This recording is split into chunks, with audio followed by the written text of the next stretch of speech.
Hello and welcome back to the channel. Today we're going to make a recipe that I've been making since I was a teenager. It came out of a kid's cookbook, would you believe, which signifies that it's simple to make but surprisingly delicious, and I've veganized it.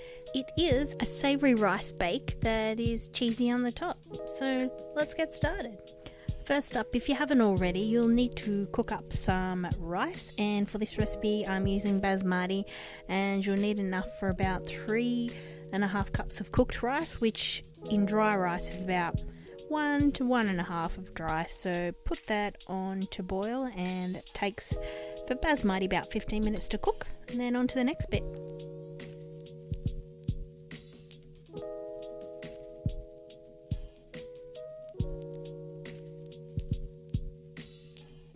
So now whilst the rice is cooking, we will get our oven dish ready.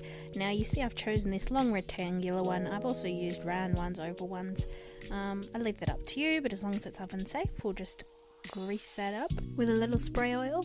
And then we'll chop up 1 onion.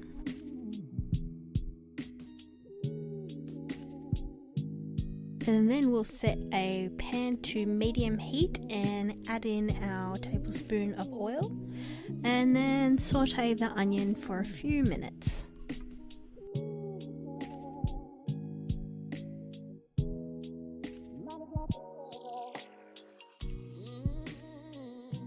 As you can see here, our rice is ready, so we'll just set that aside for now and focus back on the onions. Now time to add in our tin of peeled tomatoes, or if you just have diced tomatoes in a can, that's fine too. Add that in.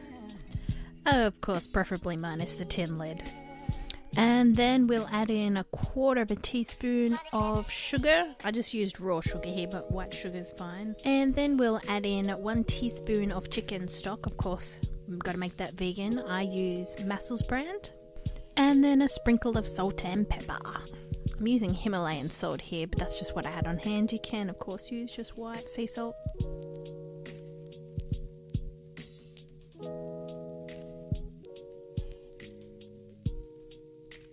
And then just bring the temperature down to a low heat, give it a stir, and simmer for about 7 or 8 minutes.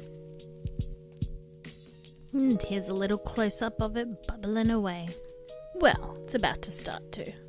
Now to move on to our rice that's been cooling for a few minutes, what we're going to add here is the can of corn kernels and then the cup of frozen peas, and we're just going to mix that on through till well combined.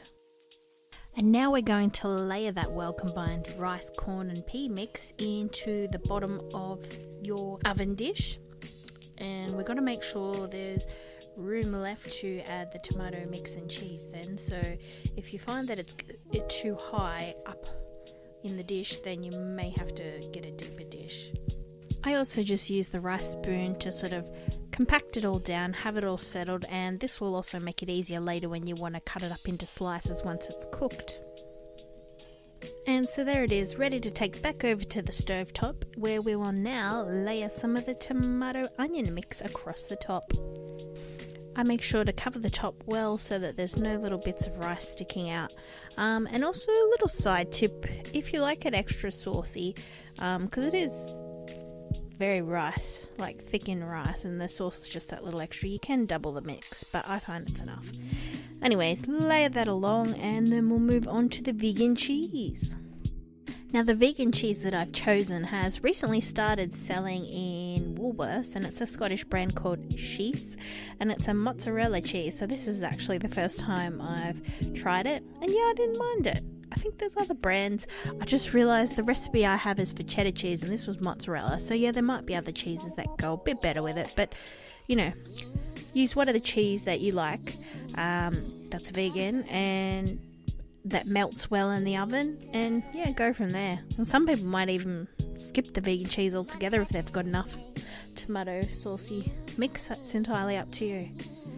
Now I've totally used more than a cup that the recipe asked for, so use it as much cheese or little cheese at your discretion.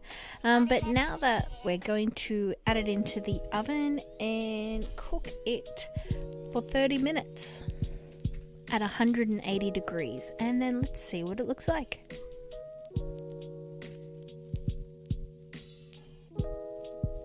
Ooh, voila, looking good and ready to slice up. Now here's a pro tip I always forget every time. Whenever it's come fresh out of the oven, I find the rice falls apart when I go to cut it into slices. But if you make a big batch of this, I always tend to make a double batch so I can have leftovers for the next couple of days.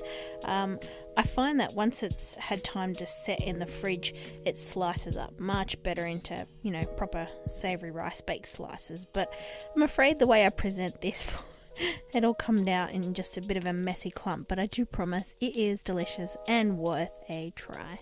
That's my take on savoury rice bake with a bit of cheesiness, vegan and gluten-free.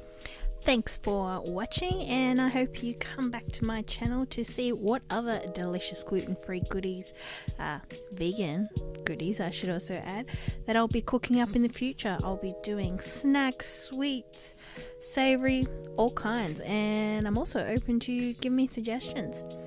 Till next time, see you later.